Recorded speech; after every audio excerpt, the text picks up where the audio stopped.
I've never been more sure before uploading a video that I was gonna upset some people than I am on this one, which is kind of ironic because that's sort of what I'm talking about. But this is a thing I've been meaning to say for a while that just keeps becoming relevant, and I feel like every time it does, it melts my brain, and it is not video game related. Sometimes I think about things other than video games. I know, I'm as shocked as you are. And I don't know if maybe I'm very stupid. It's entirely possible. People have said as such for a long time. But I've never seen anybody else share this sentiment.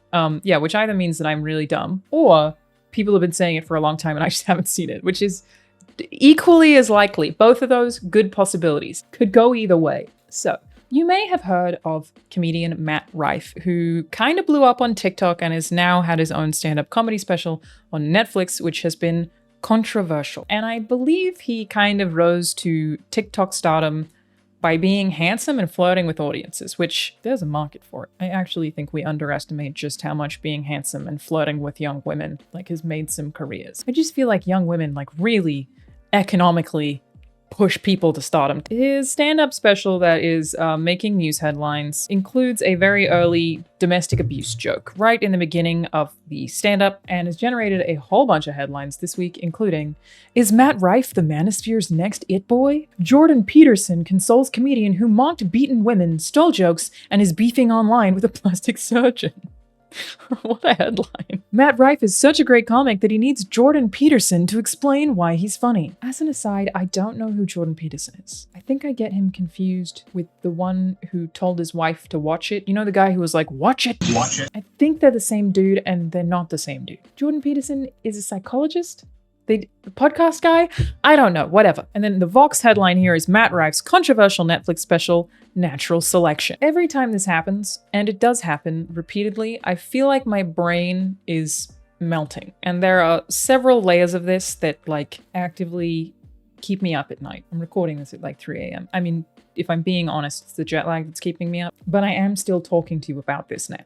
We have this culture of a stand-up comedian saying some joke that's pretty easy, is punch downy, and getting so much attention for it in a way that it's just weird to me that nobody sees how convenient that is. Matt Rife makes a domestic abuse joke. Some people are offended by the joke. And then another group of people is extremely offended that other people are offended by the joke. And what happens as a result is Matt Rife's stand-up is exponentially more popular. This suggestion that stand-up comedians are being cancelled and that audiences are too sensitive, which, wow, do I have a lot to say about audiences being too sensitive, which we will get to, because they are, not in the way that you think. But there's this reaction to okay, this person doesn't like a joke. Then this entire other audience comes in and is like, they're allowed to make jokes. They can make jokes about whatever they want. And then you look at Netflix stand-up specials and the way that they're titled, and it all says edgy, not politically correct, offensive. It is a marketing tactic. We are helping these people market. Every time that you read some sensitive comment that you disagree with and you yell, you're sensitive, it just circulates more and more news. Clearly is playing into the hands of Netflix. This is clearly a marketing strategy that they are using over and over and over again, and people are falling for over and over and over again. I would not be surprised if Netflix actively encourages their stand-up comedians to say something offensive, to make a very lame, easy, quick, offensive joke within their special for marketing purposes. The minute that it sparks controversy is the same minute that that stand-up special explodes and that person's name is all over the news, and it just keeps happening over and over and over and over and over again. And there are 2 points to, oh, fuck Matt Rife for that joke he made, which, to be clear, I haven't even heard. I haven't watched the special. Not because of the joke that he made. I've been doing other shit. I don't know. But everybody who hears about that news gets so curious because they're like, is it offensive? Am I going to be offended? I think I'm stronger than that. You can't offend me. And it becomes a challenge. You become compelled to watch this Netflix special so that you can go on social media about how it wasn't offensive. And no matter what happens, for all of this conversation, none of these comedians ever actually gets hard done by it anyway. There's this weird culture war to defend these people who nothing is happening to them. None of these people are actually being canceled. The conversation that we keep having about these stand-up comedians and how they can't make jokes anymore, and how people are too sensitive and get a sense of humor. They're just sitting back and rolling in money, just drowning in Netflix cash, and we're all just having the same conversations over and over and over again every single time, like it's not playing exactly into their hands. Can we just stop? Can we just stop doing this? And it's a crazy part of having a job. I make YouTube videos where I give my opinions on things. people frequently don't like those opinions, like all the time. Like every day, people say they don't like what I said, right? At no point am I ever like, I'm a YouTuber. It's my job to give my opinion. How dare you? Because people gave me feedback.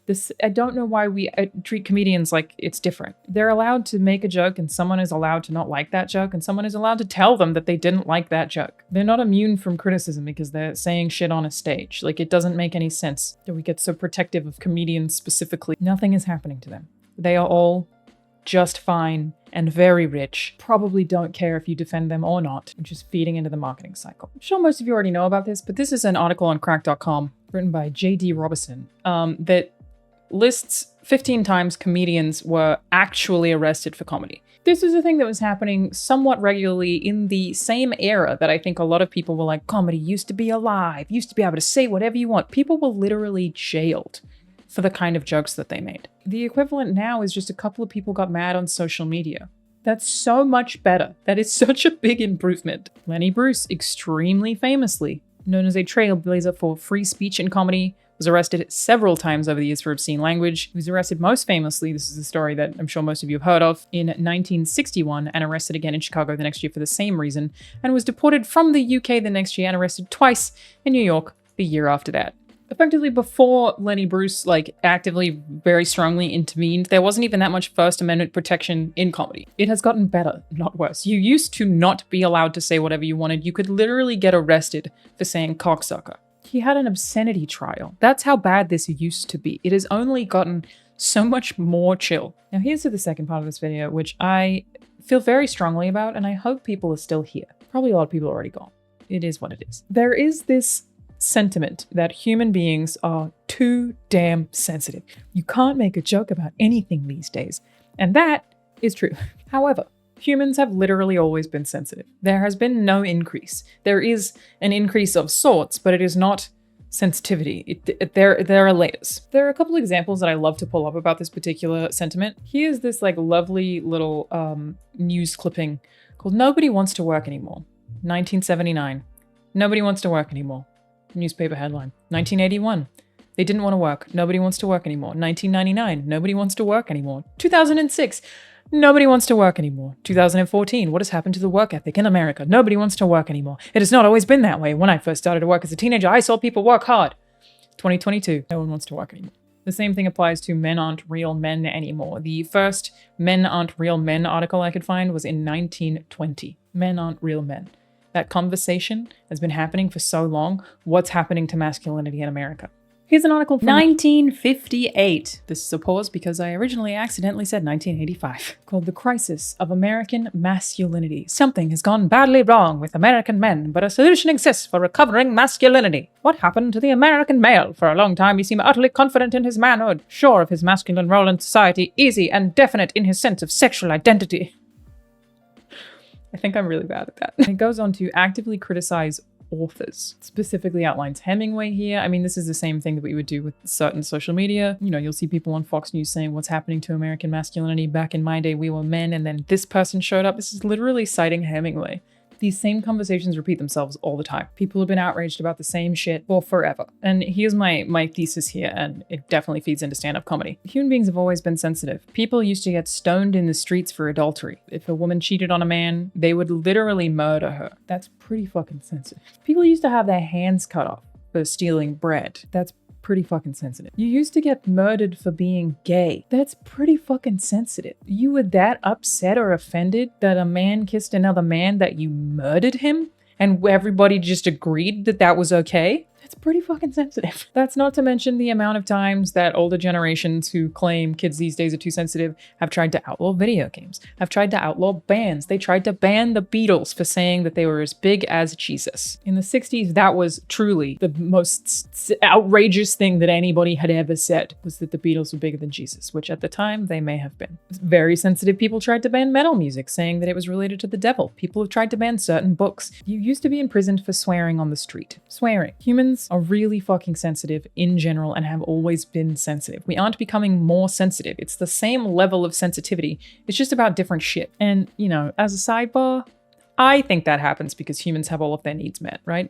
You've got like the hierarchy of needs. You start becoming sensitive when you've got shelter, food, clothing, water, and community. And I really feel like it's like the curse of mankind, like humans knowing that they're going to die. I'm reading a lot of nonfiction lately, okay? And it's done some things to my brain. But like, you have all your needs met, and then you're like, what the fuck is the purpose? What am I here for? And so we just get so caught up in identity and how much identity matters. And I am this person, and this is what I stand for. I must say this because legacy. And so you get these sensitivities that rise to the top because people are just trying to find a meaning to why they exist. All I'm saying is if we didn't know that we were mortal, I think things would play out very differently. That is heightened, of course, by social media, which I just think we all take too seriously. People, especially on websites like Twitter, and I think it's happening more in like Instagram comments or TikTok, are incentivized to give the most heightened version of an opinion. Not only because word limits ruin nuance, you have to say a very direct statement, but also because the most outrageous thing possible is the one that gets the most engagement. So if you give the strongest version of an opinion that you may not have in real life, you are going to be rewarded for that on social media in a negative or positive way. It doesn't really matter. You're just going to see more engagement. So no, I don't think we're more sensitive, but yes, I do think we're more inflammatory. It's also just that you have access to more voices. You can see more people's opinions now than you ever could before. Did you know that crime rates have gone down since the 80s? I asked an older gentleman recently what it was like to grow up in the 80s, like to be,